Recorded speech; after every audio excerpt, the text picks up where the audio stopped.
আমার কথা বিশ্বাস করার দরকার নেই, একবার এই রেসিপিটা বাড়িতে বানিয়ে খেয়ে দেখো। আমি বললাম চিংড়ির মালাইকারি আর তোমরা বানাবেই না।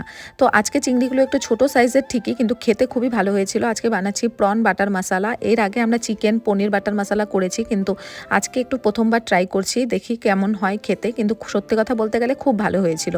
তো প্রথমে আমি সাদা তেলের মধ্যে চিংড়ি মাছগুলো ভেজে তুলে রেখেছি একদম তেল সমেত। তারপর একটু সাদা তেল গরম করে তার মধ্যে দিয়েছি গোটা একটা পেঁয়াজ, একটা টমেটো, গোটা গরম মশলা, তেজপাতা, কয়েকটা কাজু, চারমগজ, সাদা তিল, একটু পোস্ত দিতে পারো ঝাল আন্দাজ করে, কাঁচা লঙ্কা আর একটা ছোট্ট আদার টুকরো দিয়ে একটুখানি ভাজা ভাজা করে রেখে দিয়েছি। ওটা পেস্ট বানিয়ে নিয়েছি, একটা মিহি পেস্ট। আর তারপর কড়াইতে একটুখানি বাটার গরম করে তার মধ্যে মিহি পেস্টটা দিয়ে ভালো মতন মিক্স করে নিয়ে ভেজে রাখা চিংড়ি মাছগুলো দিয়ে দিলাম। দিয়ে যখন তেল ছেড়ে আসবে তখন দিয়ে দিলাম কাসুরি মেথি, ফ্রেশ ক্রিম আর ধনেপাতা কুচি। এতে ফ্লেভারটা খুব ভালো আসে, একদম রেস্টুরেন্টের মতন লাগে।